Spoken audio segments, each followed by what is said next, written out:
let's talk about the Robert Swarthe iceberg.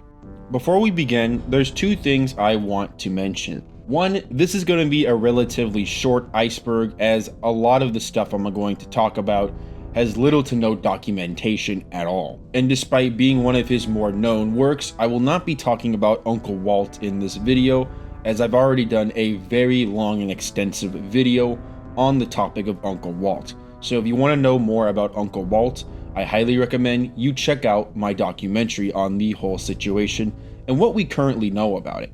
That being said, let's start the iceberg.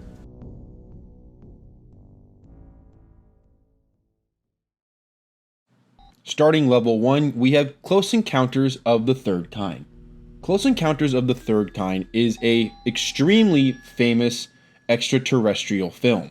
It's about a man named Roy Neary who witnesses extraterrestrial encounters. He even gets sunburned and undeniable proof that he has encountered aliens, but no one believes him.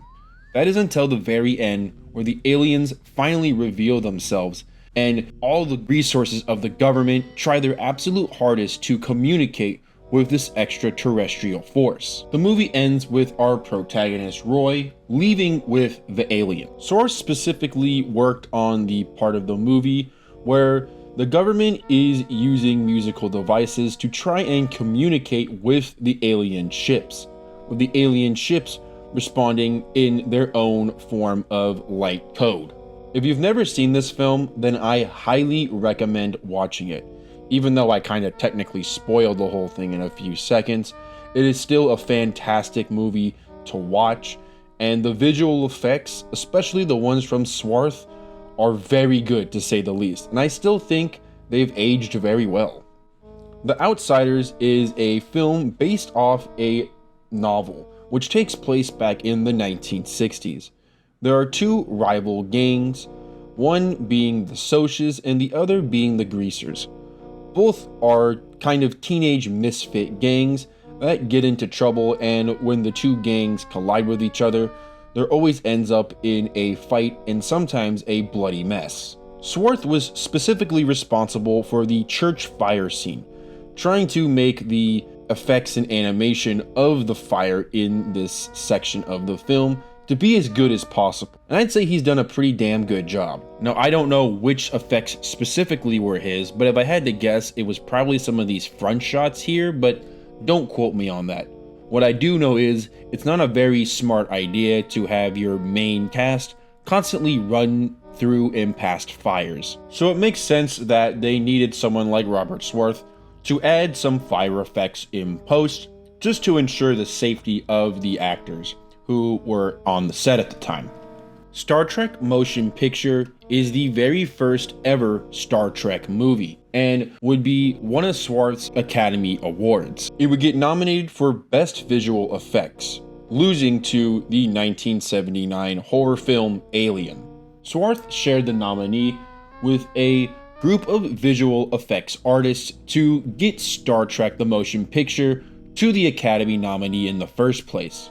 While things like Star Wars were eventually coming out around this time, it was still ahead of its time in multiple different ways, and it still is the very first Star Trek movie, making it historically significant in that regard. One from the Heart is about a couple who has been together for 5 years and on their anniversary ends up breaking up. Both of them, however, end up finding different partners. Despite meeting new and potentially more interesting people, there becomes a conflict with whether or not they should give their previous lover a second chance. One from the Heart was unfortunately a catastrophic flop. With a budget of $26 million, it only made a little over $600,000. In a podcast from The Optical, episode 19, Swarthe talks about the production of this film. He talks about how the animation department specifically all got fired, and Francis Coppola went to Spielberg and recommended Swarthe to finish up the job. Despite Coppola blaming Swarthe for apparently going over budget, which I don't believe is entirely true, one from the Heart's strongest assets was its visual effects, with the film's biggest issue being relatability and likability of the characters. If you'd like to learn more about these 4 classic films and detailed descriptions and stories about their production, I will link both podcasts from Robert Swarthe going in detail about all of these films, link in the description. Because now it's time to talk about his more obscure and less documented films.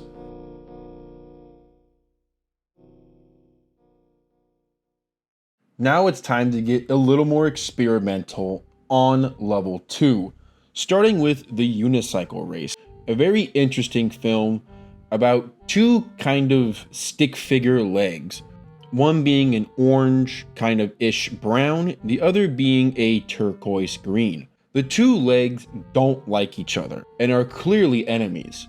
After a couple fights between the 2, the green legs gets its unicycle ready for a unicycle race, with his girlfriend legs supporting him. During the race, the brown/orangish legs would put multiple traps and try to halter the turquoise green legs from progressing during the race. The film ends about a song talking about how the happy days are here again. Now, I'll be honest, this is a rather gross simplification of the hazards and things the turquoise unicycle legs go through, but I highly recommend you check out the unicycle race link in the description if it's of interest to you. K9000 starts with a dog minding its own business listening to music until a crazy kooky looking magical car proceeds to kidnap a dog and send it onto a spaceship, if I'm not mistaken. This transition's a little strange. While in the spaceship, the dog comes across multiple different creatures that are mainly hostile to him inside the spaceship. He then lands on a planet that's similar looking to the moon and begins to get messed with by the group of native aliens that are on the planet. He also ends up hallucinating on the planet, mistaking inanimate objects for people. Even when he gets back on this ship to fly away, the hallucinations don't stop, and they only get more intense until the very end, where the dog is placed right back where it was in the very beginning, listening to the same song it was at the start. This is a very unique and interesting film, and out of all the years I've lived on this planet, I have never seen something so bizarre and interesting at the same time. Another one I'd highly recommend you watch when you get a chance. Kick Me, produced in 1976, was Swarthe's second Academy Award nominee. It starts with the classic pair of Swarthe legs kicking and juggling a couple balls around. However, the balls seem to be a theme throughout the film, specifically with danger, as the ball tends to put the pair of legs in multiple different dangerous situations, like killer fish, the ball itself growing so big that it becomes a hazard, or a cyclops spider trying to chase down the legs with its spider babies. I can see why this won a Academy nominee, especially the second near end of the film with the depth and perception of stairs. That was done very well, and the fact that that's all 2D drawings that were hand done by frame makes it all the more impressive. Ink, Paint, Scratch is one of my personal favorites of Swarthe's work.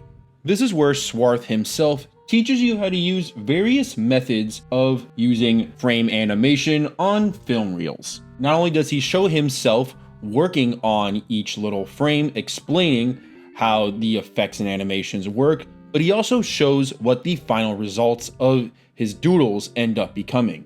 And they're extremely impressive if you ask me, especially with the limited amount of resources he was given at the time. Strange about this particular film, when it comes to the Lost Media Wiki looking at Swarthe's other works, 2 other films are credited to be inside Ink, Paint, Scratch: Vamos al Cine and The Thrilling Adventures of the Chameleon in Color. The reason the wiki is structured like this is primarily due to many of these other films inside Ink Paint Scratch were done before Ink Paint Scratch as a whole compilation were made. It was essentially the perfect opportunity for Swarthe to show off some of his older prototype works, making it all the more interesting and historically significant if you ask me. Now, let's get even more bizarre, strange, and mysterious. Obviously, like I said before, we're not going to be talking about Uncle Walt, otherwise I would have put it in this level too due to its infamy. So again, if you want to see or hear more about Uncle Walt, check out my documentary documenting the film that is Uncle Walt and what we currently know about it.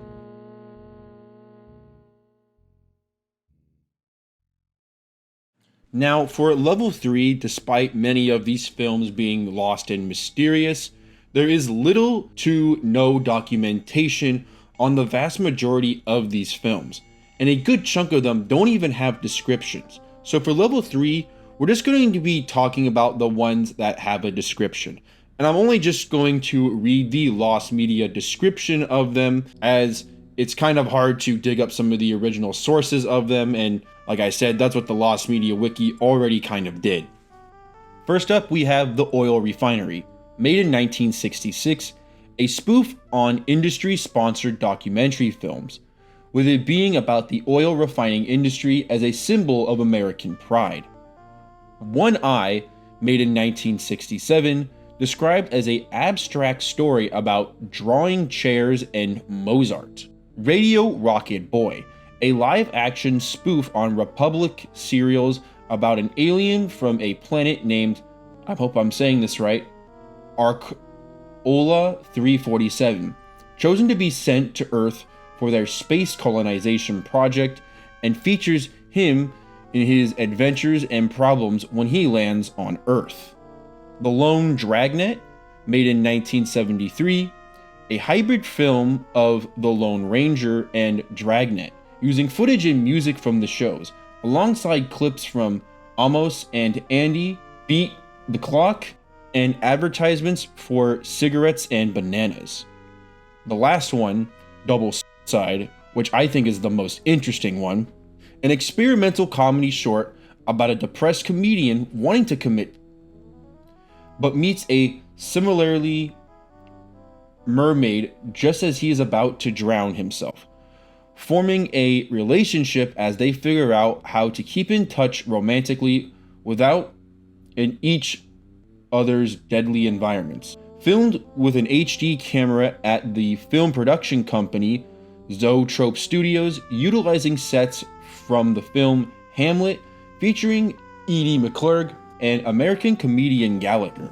Out of the lost films in this level, I am definitely the most interested in Double. It's just a really bizarre sounding film, and the fact that it has Gallagher of all people starring in it makes me even more interested as to what the heck is going on in that one.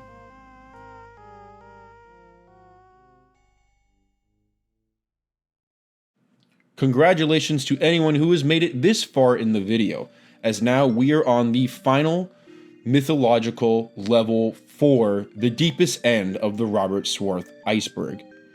These films and projects that Swarthe worked on either have little to no descriptions about them, or are so obscure and rare that they're not even mentioned on the Lost Media Wiki page or anywhere online. So due to this situation, trying to talk about these, fair warning, I'm not sure how accurate everything is I am about to talk about here. So feel free to correct me in the comments. I would love to document and correct as much information as humanly possible with these level 4 films. First, there's Don't Panic, made in 1960, followed by Attack of the Sea Beast, made in 1962, Minor Discrepancies, made in 1964, Inglewood Sniper, 1966, and The Boss, 1971. The only one that has anything outside of the name and date is Don't Panic, having one surviving screenshot. Unfortunately, there is absolutely nothing known about this film, And clearly, considering how trippy and crazy Swarthe's work is, this really doesn't give us a good explanation as to what the heck this film was really about. But I will say one thing, this screenshot doesn't help me not panic, to say the least. Back when Swarthe was in UCLA, he worked at the Navy Office of Information and would work on public access films for the Navy, typically in the form of commercials and skits to advertise various sorts of different things and maybe even recruitment.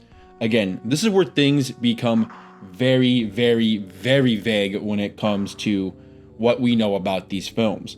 And it's unknown how many actually were made or have survived the test of time. Swarthe has said, however, that he has seen some of his old works from time to time, but I doubt he was given much credit for any of this work, if at all. And what doesn't help is that some of these works are so unbelievably old that they predate the Super Bowl. When lost media becomes this old, trying to find or search for it becomes extremely difficult. We don't even know what exactly he worked on, so trying to hunt down or find the right specific thing is basically impossible with the current information we have. Finally, we end it on one of the most mysterious Robert Swarthe films to ever be conceived. More mysterious than Uncle Walt, more mysterious than the archived Academy films. This comes from a claim from Swarthe during one of the podcasts, which as of making this is currently been privated. Magnum Opus is a lost student film that Robert worked on, directed by legendary director Francis Coppola, and I believe is the first time the two ever worked together.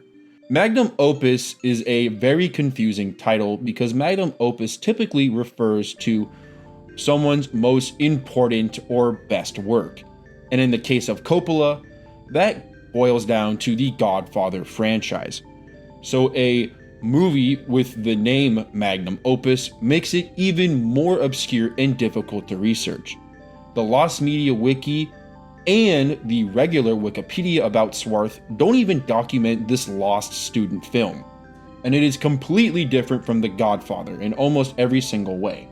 From what we know about the film is about a sculptor trying to sculpt the perfect sculpture, aka the sculptor's magnum opus, but it becomes a disastrous mess with dust and particles flying all over the place trying to create the magnum opus. It is unknown if the actor sculpting the magnum opus succeeds or fails, as the documentation of this film is little to non-existent. This one will likely never see the light of day again, as problem one, it wouldn't be an issue of contacting Swarthe, but contacting Coppola and likely other people who worked on the project. It's unknown if a copy was even saved in any shape or form, let alone if the people who worked on it even remember it. And had it not been for Swarthe talking about it, this film would have completely faded into the sands of time and obscurity.